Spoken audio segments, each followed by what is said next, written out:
It's Crystal, the host of Crystal Spot Podcast. I'm super excited today to introduce you to our guest, Liz Wolfe. Liz is a business coach who got her entrepreneur start growing up on a sheep farm in Western Pennsylvania. Sheep, that's kind of interesting. I can't wait to hear more about that. She moved to the big city of New York City so she could get as far away from the farming life as possible. And I think you did. Pretty opposite places. She started a business with her husband 25 years ago, and she coaches individuals to get unstuck so they can launch and grow an abundant business. And on the side, it says that you are also a ukulele performer and part of a singing duo called, I want to say Ukulicious? Eucalicious. Eucalicious. Like I thought it was. Okay. Okay. Lots of fun stories. Your background from the sheep farm to New York City to the ukulele, correct? Saying that right. Okay, perfect. I'm so excited we're having you on here. You know, as we're wrapping up 2023, it's been a kind of a wild year for a lot of entrepreneurs because, you know, we had an influx of new creative businesses being launched in 21, 22. When I call it kind of the Renaissance period, we were all figuring out how we can get engaged and do something that we're passionate about.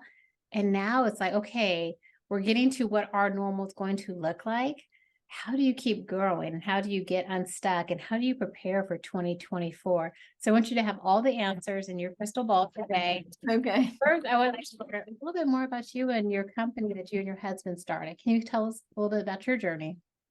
Absolutely. It's interesting because my mother never, when she bought the farm when I was all of 5 years old, I don't think the word entrepreneur was one anyone flung around. You know, it wasn't like a thing. Also, organic farming wasn't a thing, but we were organic farmers before anyone else. And so I just grew up in a world where it was necessity. You made products and you sold them because you had to pay the electric bill. And so I have had full-time jobs in my life, but very few. Yeah. Meaning they've been short-lived, and I've always been a freelancer. I've always had that freedom, time freedom that everybody longs for. I've always had that just out of choice. And it's interesting because my husband came from a very traditional world, and he put on his suit every day and he went to the office every day, and he would use, remember this? It's called a phone. Yes, I do. He was talking to a phone. Yeah. Yes, he still does that every day. He still does that. We do different things now, but we started selling and implementing CRM systems, which customer relationship management software. I got involved with it and I learned it. And then I had to convince him to quit his job because that was what he was good at, was getting on the phone and calling people, and just like a machine. And to this day, I have to have 2 doors between me and him because he's always on the phone and he's distracting me. So but he didn't have that entrepreneurial style or background. And so I had to basically teach him how to make your own schedule and do your own thing, because this is the thing. When you have a job, they tell you what to do, but when you're an entrepreneur and everybody wants freedom, but then sometimes you get too much freedom and you're like, but I don't know what to do. Of course, as a coach, that's how I help people figure out what it is that you're supposed to be doing. You made some really good points there. And I know these aren't probably what we're planning on talking about, but I want to bring it back. Being an entrepreneur and having a spouse who does not have that mindset can be difficult. And I know I've interviewed women who say, I had to get him to buy into what I'm trying to do, because it is, I'm like you, I've had a couple of temp jobs, but I've never been like, I don't want you to tell me what time I can go have lunch. Like, that's right, ever. That's a stubbornness in me. I don't know, the Sagittarius part of me. But I feel like I love how you figured out the system and what you were doing with selling CRMs, which is customer relationship models. Your husband was already excellent at if he's on the phone with people every day. Right. I would like to hire him today, actually. Yeah. It's actually kind of a funny story because I was selling this software called Maximizer, which was developed by people in Vancouver. I mean, it's equivalent to Salesforce. And so here I am doing my thing, and, we're in a relationship. We weren't quite married yet. And I said, the CRM's the way to go, Mr. Salesman. And he actually built his own in Access. Oh, wow. I was like, are you kidding me? I got this whole system over here. I'm doing this work. And you are like, that's where his mind went. Let me build it on my own. And then, but it's good that he did that, because then he realized how stupid that was. And then it's like, yeah, I guess I could just buy one that somebody else did. I mean, this is this do it yourself mentality. Exactly. It's really great when you're trying to fix stuff, but not building. But I want to get back to something you said. You know, most of the people listening, I think, are women on this podcast. But something you said sparked something for me. So, you know, we built that business together. And then at a certain point, I said, I'm a little tired of the tech part of it. It was more about helping businesses implement strategies and systems. I didn't care so much about SQL databases. But everybody, you know, in my professional world or in my family, of course, are aware that I have this side of my business that still exists. And it kind of irks me sometimes, because anytime maybe I talk to someone about, you know, my own struggles or trying to grow as a coach and that kind of thing, there's always a little bit of an undertone of like, well, you've got your husband working on that other business. And it's like, okay, people, you know, yes, I have a husband. It's very nice. I like him. I want to keep him. And he works really hard. And he does make, you know, the company is a successful company. But please do not let me off the hook, or maybe not quite the right way to say it, but just have it sort of be but don't worry, you've got this backup plan called a husband. And so you don't have to work as hard in your business. I was like, no. And they would never resonate with people. That does resonate. It resonates to me. I professionally, I sell real estate. I own a real estate brokerage. I'm one of the few female owners of a brokerage where I live. Definitely the only person of color, but I've had that same conversation with other agents when I'm going to show a house before I got divorced. Well, you know, I did this because I have to pay my bills. You have a husband, you know, your husband makes good money. Like, you're just doing this for fun. But yeah, and never let those outside voices influence your internal path, because your lane and your path is for you, and they're all going to be on the sidelines, you know, having something to say, but no one's on the same journey. So I agree with you. Like, That's right. when you're trying to get your spouse to buy into the fact that you want to be an entrepreneur where they don't come from that background, and then making sure that you don't get minimized by those around them in your sphere of influence who don't really understand. Because being an entrepreneur, yeah, you get to have flexible work time, but you're always working on your business. I say I'm always doing something business related pretty much throughout my day. Now, I may not look the same as me going to work, but I'm always working. If that Right. Yes, but absolutely. one of the topics I want to talk to you about, I know you have your coach, and we're gonna dig into that a little bit later, is there's a lot of us who are busy. Like I said, I'm always working, but are we doing the great things that we should be doing to elevate our business? How do you help people decide what are the things they should be doing that are really focused on growing your business, scaling your business, getting your name out, keeping your customer relations going, those type of things, rather than just being busy for busy's sake? Yeah.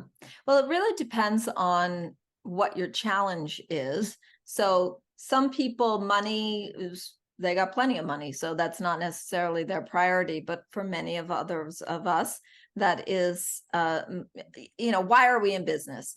To make it, okay, we'll do the rote answer, to make a difference and make an impact in the world. Yes, of course. Yes. I'm not being facetious in any way. I know what you're saying. Yeah. Of course. Okay. And if I could make a difference in the world and not, you know, it's also about making money. Let's face it. That's why there's plenty of other ways. I could teach a lot of people how to play the ukulele and make a very big difference in their life. Yeah. Okay. I'm not doing that, you know, and that's not it's not the money that's going to bring into my life. So I will sometimes, when people say, well, how do I get out of this, you know, so that I know that I'm doing something which will grow my business, I ask the question, what's the fastest path to cash? Ooh. Prioritize the things on your list that are the fastest path to cash. And I guarantee you that one of those things is it's following up with sales and following up with your prospects. Now, we have to be careful that we don't confuse this with marketing, because marketing is going onto social media and posting and making videos. And there's a lot of stuff that I actually do want people to do, like generate content, because there's a whole aspect of that, which is about establishing yourself as an expert. But you can spend a lot of hours on social media posting, you know, pictures of houses or whatever, and never sell a single one. So you got to get out there. I can testify. No, that's right. But you're busy being busy. I'm doing the marketing. Yeah. Well, I time blocked and I posted 25 things on social, Facebook, Instagram, I made TikToks, but I've never heard that. And that resonates. Fastest path to cash. Like, I love that. Like, what is the income producing activity you should be doing? That's right. If you're really ever confused, you know, this is one of the ways people feel stuck. They get overwhelmed because they have a very long list of things that they could be doing at any given moment. So again, we go back to this idea of freedom. When you have a job, there's some of those priorities are given to you by other people based on your job description or based on what they, you know, you sit in a meeting and they tell you what to do. But when you wake up in the morning and you go to your desk or wherever you are that you're doing your work, you really could be doing anything. And so prioritizing those things that are going to be income generating, assuming that that's a value in your business to you. Definitely. Well, and most of us, you know, we may have a holistic idea, like I want to help people grow. Like part of the reason I do real estate is because I want to help people with housing instability by giving them a way to build wealth through their real estate, because of some of the journeys that I've been on in my own life. But part of the reason you take time away from your family and your friends and your loved ones is so you can make money. So you can't shy away from the idea that you're in business to make a living. So then you can do something purposeful in living your life. What are some things that you have learned on your entrepreneurial journey? I know you learned to work with your husband because that's a skill right there. There you go. Actually, it's 27 years because we were married 27 years ago. So I want some pats on the back for that. But, you know, I'm sure you learned some different things about yourself on this path, because I feel like mindset is so important when you're building a business and you're kind of figuring it out. When there's a blessing and a curse being an entrepreneur. You're in charge of your schedule and your finances. And then you're also in charge of your schedule and your finances on both sides of it. What are some tools and tips and some things that you've learned along your way that you would like to share with our audience? So many. One of those is so there are four types. There are four CEO entrepreneur types. There's the chief enthusiasm officer. There's the chief empowerment officer, the chief expert officer, and the chief excellence officer. And each one of those types have something about them that is bringing value to your own business. Because many of us are, not all of us are solopreneurs, but many of us that start out as a solopreneur have smaller teams or small business. So for instance, if I were a chief enthusiasm officer, then I would be constantly coming up with really awesome ideas and be the creative person that you always want in the brainstorming session, and always being the one saying, this is a party, let's do it. And, you know, be up there at 10 o'clock at night, you know, typing up something because you have this awesome idea. The downside is shining object syndrome, distractions, never quite finishing projects, you know. So each one of those personalities, and I have a quiz that I can help you figure out which one is your correct personality. What happens is, so let's say I was a chief enthusiasm officer. I've kind of a little bit of both because I've developed skills in all of them, but I come from this, yay, let's do it. And then so when I had a conversation with someone today about exactly, she said, I'm not disciplined. And when she was saying that, I was hearing in it, and that's a bad thing, right? Because to be successful in business, don't you have to be disciplined? And by the way, that's a very male energy, is this rigidity thing is like a very male energy. So and I'm not saying men or women are more creative than others. I'm just saying it's like a get tough yourself out and push through it and be disciplined. And that's what has you make those sales calls, is when you're super disciplined. But what I heard underneath that is, and so because I have this fatal flaw called I'm not disciplined, I'm going to struggle more in business, and I'm just never going to be successful. So I'm not going to try. So I think it's really valuable to understand what your tendencies are on the one hand or on the other hand, and so that you can be aware of them. But it's one thing that I love to work with my clients on their mindset. It's my favorite part, even though I know everybody wants the strategy and the mind and the accountability, but the mindset is so important, because somebody who believes that they're not disciplined and can never be good at being disciplined will always struggle every time her mind wanders or she has a new idea for something else she wants to do. Then she'll be like, oh, but there comes that fatal flaw again. Yes. And actually, we can build systems to help you to accomplish what you're looking to accomplish, so you don't have to feel bad because you're not disciplined. It's weird, like when you said the energy of that. We put so much value on what words mean, and not that they can be changing. Like, I used to say, oh, I'm terrible at math. I do real estate. I do math all the time. Like I can do commission with my head. Yeah, exactly. Yeah, I mean, so I wasn't bad at math, but somewhere along the way, I was told I wasn't good with math, or, oh, you're not as good at math as your sister, or you're not very good at, no, because I didn't do good in math in school. But I actually can do math. And it was like having to change that, because instead of feeling bad, well, I'm not disciplined. Okay, well, sometimes discipline may be hard for me, but like you said, I have systems put in place that don't make it feel like I'm being disciplined, because sometimes when you're an entrepreneur, you really have a hard time with acknowledging your strengths and acknowledging your weaknesses. So I love that you had that conversation. Like, maybe you're not as disciplined as you want to be, but we can put systems or people in place to help you. And on top of that, the other thing is so what's the initial belief? The initial belief is that you have to be disciplined to be successful in business. And so my immediate reaction to that is, who says maybe you can be successful in your business and not be disciplined?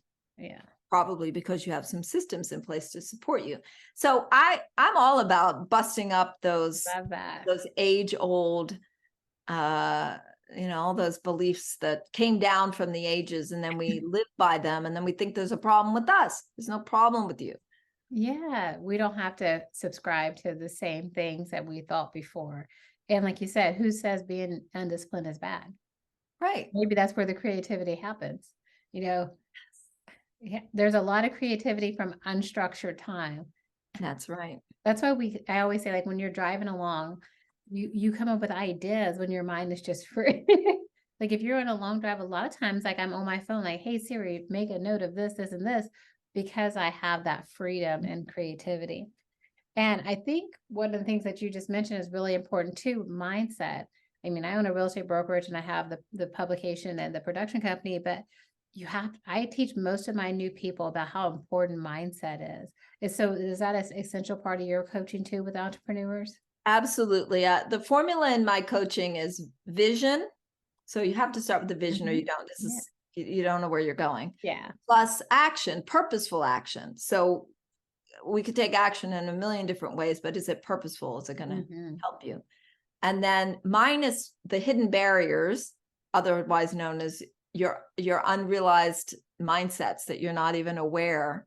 Like, that woman is not aware that because she thinks she's undisciplined, that it's holding her back. She's just trying to manage that. This is something we do as business owners, is we spend a lot of time managing things and trying to get around things and manage things.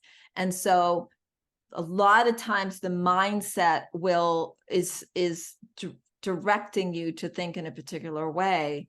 Like procrastination is another big one. You mentioned math, being bad with money. You can't believe how many people, if I said to you right now, how much money do you have in the bank? I don't know. The business accounts have no clue.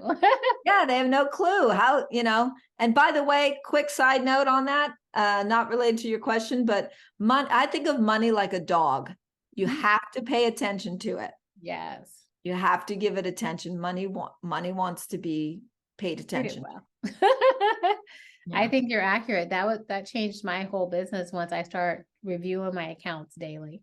And that may be excessive for people, but every day, like I'm the old school checkbook register, and you want to match up your receipts and the online, you have to pay attention to it. If I treat it well, it treats me well. That's right. Wouldn't you feed your dog every day? Exactly. You feed your dog every day.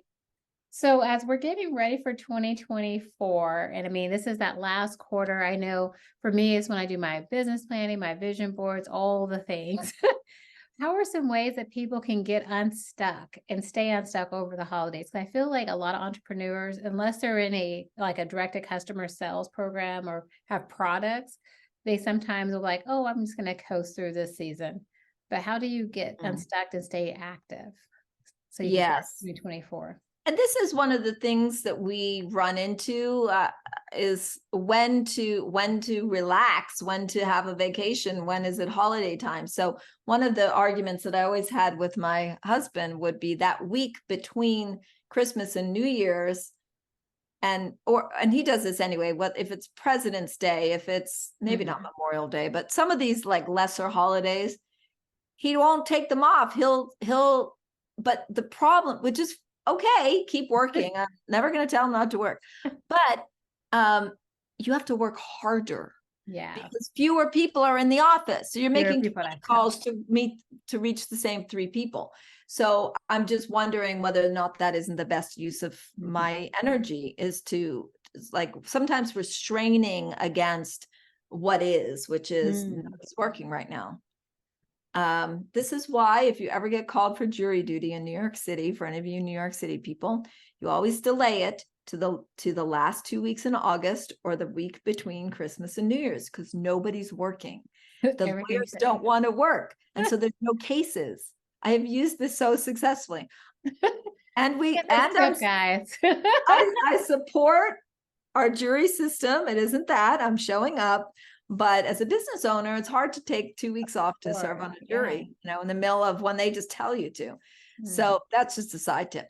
Okay. Now, at the same time, I feel that those times are the best for you to stop and reflect. So it's something of a cycle. So people love steps. In case you haven't noticed, they do. you've ever been sold to about has easy step-by-step processes. So people like steps.